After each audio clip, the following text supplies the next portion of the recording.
हमारे YouTube channel story time with AI में आपका दिल की गहराई से स्वागत है।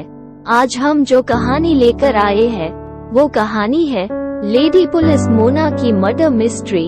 दिल्ली में लेडी पुलिस मोना की मर्डर मिस्ट्री की पूरी कहानी। 2 साल तक मुर्दा को जिंदा रखा, पर एक फोटो से कातिल हेड कांस्टेबल का मिला सुराग। अमूमन जब किसी का कत्ल होता है तो कातिल को पकड़ने की जिम्मेदारी पुलिस की होती है, लेकिन जब एक पुलिस वाला ही कत्ल कर दे तो फिर उसे कौन पकड़े। ये दिल्ली के उसी चर्चित बुराड़ी इलाके का एक गंदा नाला है, जिस बुराड़ी में एक ही घर के अंदर 11 लोगों ने खुदकुशी कर ली थी। इस नाले में एक तलाश चल रही थी, एक ऐसी तलाश जो 2 साल पहले हुए एक सनसनीखेज कत्ल का राज उगलने वाली है। ये कहानी है दिल्ली पुलिस की लेडी कांस्टेबल मोना यादव और दिल्ली पुलिस के ही हेड कांस्टेबल सुरेंद्र राणा की। बुलंदशहर की मोना यादव ने 2014 में दिल्ली पुलिस ज्वाइन किया बतौर कांस्टेबल। इससे 2 साल पहले 2012 में सुरेंद्र सिंह राणा ने दिल्ली पुलिस ज्वाइन किया था। सुरेंद्र पीसीआर वैन का ड्राइवर हुआ करता था। बाद में सुरेंद्र और मोना की तैनाती पुलिस कंट्रोल रूम में हो गई और यही दोनों की पहली मुलाकात हुई। धीरे धीरे मुलाकात दोस्ती में बदल गई। मोना पढ़ने लिखने में बेहद तेज थी। उसका सपना आईपीएस अफसर बनने का था। ड्यूटी के बाद वो लगातार यूपीएससी की तैयारी भी किया करती थी। इसी तैयारी के दौरान उसने यूपी पुलिस की भी परीक्षा दी। परीक्षा में पास कर वो सीधे सब इंस्पेक्टर बन गई। सब इंस्पेक्टर बनते ही मोना ने दिल्ली पुलिस से इस्तीफा दे दिया, लेकिन उसने यूपी पुलिस ज्वाइन करने की बजाय यूपीएससी की तैयारी करने का फैसला किया। इसी तैयारी के लिए अब मुखर्जी नगर में एक पीजी में रहने लगी। तैयारी की वजह से अब सुरेंद्र और मोना में कम मुलाकात हुआ करती थी। मोना अपना सारा ध्यान पढ़ाई में लगा रही थी। उधर मोना के सब इंस्पेक्टर बनने और फिर उसकी यूपीएससी की तैयारी के चलते सुरेंद्र परेशान रहने लगा था। मोना की तैयारी को देखते हुए उसे लगने लगा था कि वो पक्का आईपीएस अफसर बनेगी। इसीलिए सुरेंद्र अब मोना पर शादी के लिए दबाव डालने लगा। हालांकि वो खुद पहले से शादीशुदा था। मोना लगातार शादी से इनकार कर रही थी।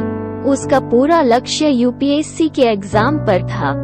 8 सितंबर 2021 को सुरेंद्र और मोना में शादी की बात को लेकर एक बार फिर झगड़ा हुआ।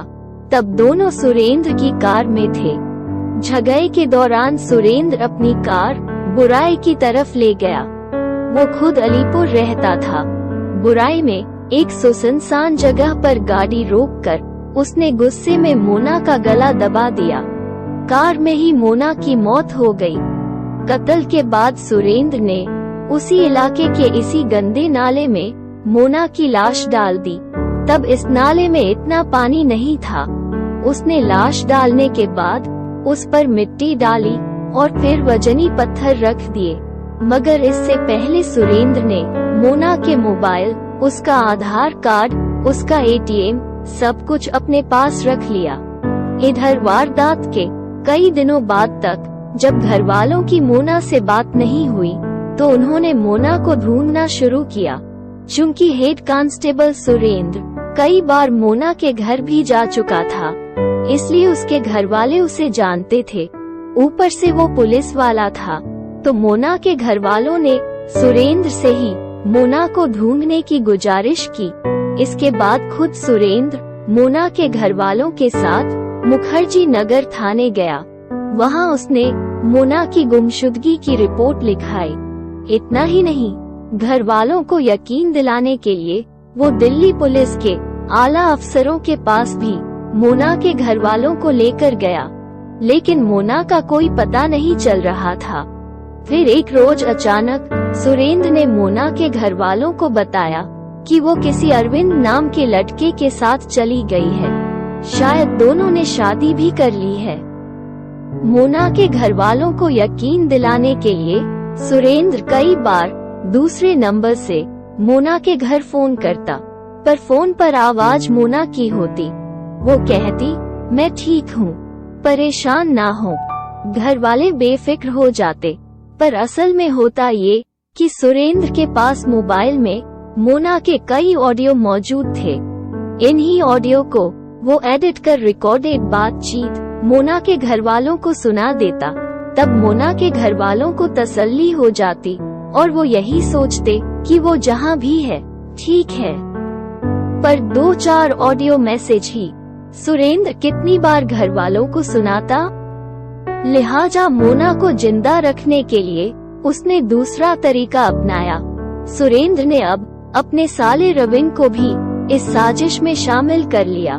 मोना के अरविंद के साथ भागकर शादी करने की बात सुरेंद्र पहले ही मोना के घर वालों को बता चुका था। अब उसने अपने साले को अरविंद बनाकर मोना के घर वालों से फोन पर बात करवानी शुरू कर दी। फर्जी अरविंद हमेशा फोन पर मोना के घर वालों को यही कहता कि दोनों ने शादी कर ली है, लेकिन उसके घर वाले उसे धमकी दे रहे हैं, इसीलिए वो अलग अलग शहरों में भटक रहा है। लेकिन जब घर वाले मोना से बात कराने की बात कहते तो वो कहता कि अभी वो डरी हुई है, बाद में बात करेगी। ये सिलसिला भी काफी दिनों तक चला, लेकिन सुरेंद्र दिल्ली पुलिस में था। पुलिसिया दिमाग को वो अच्छे से जानता था। उसे लगा कि इस फर्जी अरविंद वाली कहानी से भी बहुत दिनों तक मोना के घर वालों को बेवकूफ नहीं बनाया जा सकता। 2021-2022 में देश कोरोना से जूझ रहा था। लोगों ने एक दूसरे से दूरी बना रखी थी। इस दूरी का फायदा भी सुरेंद्र ने उठाया। मोना के जिंदा होने का यकीन दिलाने के लिए सुरेंद्र ने अब एक नया पैंतरा अपनाया। मोना के आधार कार्ड पर किसी और लड़की को ले जाकर उसने कोरोना का वैक्सीन लगवा दिया। इस वैक्सीन के सर्टिफिकेट को भी उसने मोना के घर भिजवा दिया। सर्टिफिकेट पर साल और महीना दर्ज था। घर वालों को लगा कि चलो बेशक मोना गुम है लेकिन जिंदा है, लेकिन सुरेंद्र का पुलिसिया दिमाग अब भी काम कर रहा था। उसे मालूम था कि हर थोड़े दिनों में मोना के जिंदा होने का सबूत घर वालों को देते रहना जरूरी है।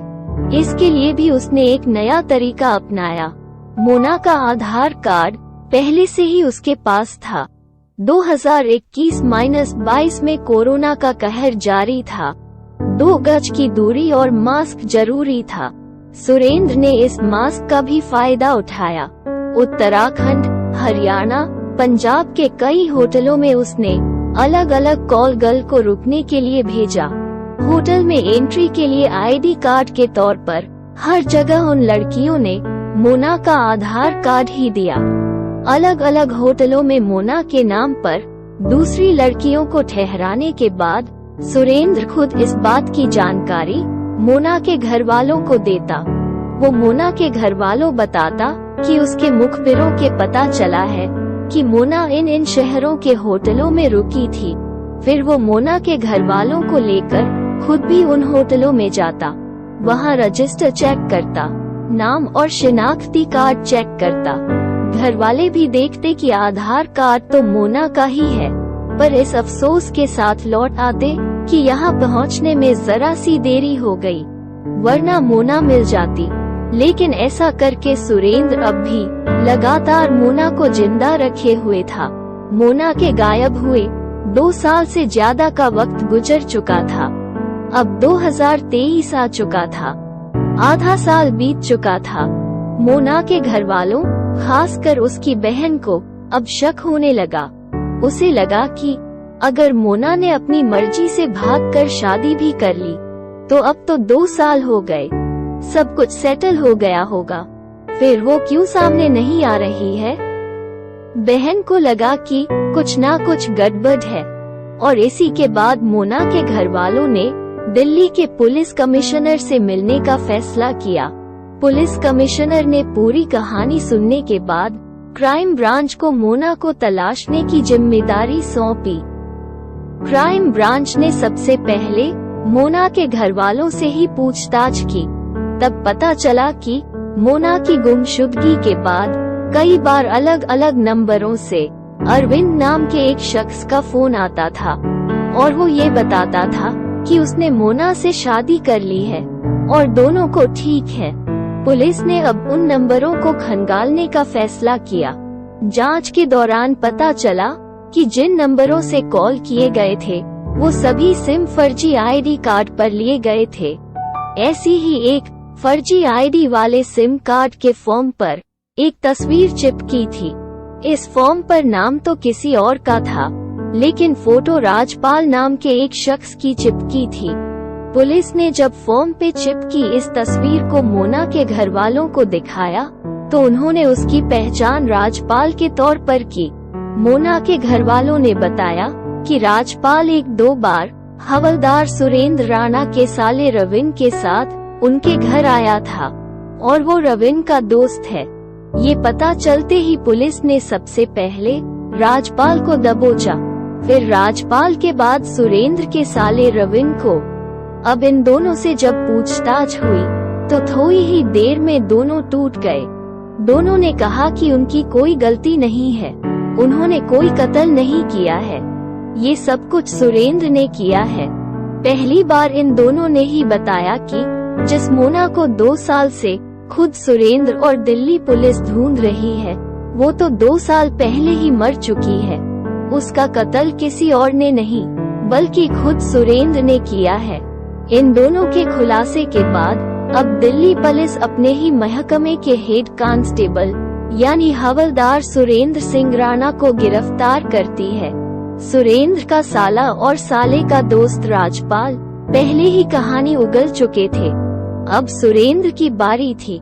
सुरेंद्र सबसे पहले दिल्ली पुलिस को अपने साथ बुराई के नाले के करीब ले जाता है। पुलिस वाले अपने साथ कुछ सफाई कर्मचारी भी लेकर आए थे। अब नाले में तलाश शुरू होती है। थोड़ी ही देर की मशक्कत के बाद अचानक नाले की गहराई से एक वजनी पत्थर के नीचे दबा एक कंकाल बाहर निकलता है। कंकाल ठीक उसी जगह से बाहर निकलता है जिस जगह पर सुरेंद्र ने इशारा किया था। कंकाल को अस्पताल भेज दिया जाता है। इसके बाद मोना के घर वालों से डीएनए सैंपल लिए जाते हैं। अब नाले से बरामद कंकाल और मोना के घर वालों के डीएनए सैंपल की जांच होनी है और ये जांच ये साफ कर देगी कि नाले से बरामद कंकाल मोना की ही है। 8 सितंबर 2021 को सुरेंद्र ने मोना का कत्ल किया था। हालांकि मोना का कत्ल बेशक 8 सितंबर 2021 को हुआ था, लेकिन उसकी गुमशुदगी की रिपोर्ट 20 अक्टूबर 2021 को मुखर्जी नगर पुलिस स्टेशन में लिखाई गई थी।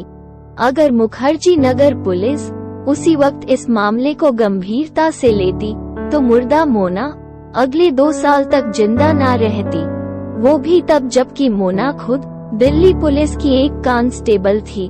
अपने ही महकमे की एक पुलिस वाली की गुमशुदगी पर पुलिस का ये रवैया सवाल खड़े करता है। इसलिए मैं कहती हूँ, जुर्म कभी छुपता नहीं है। अगर आपको आज की सच्ची कहानी से कुछ सीखने को मिला तो वीडियो को लाइक करें, चैनल को सब्सक्राइब करें। मिलते हैं फिर नई कहानी के साथ। तब तक अपना ख्याल रखें, सुरक्षित रहें।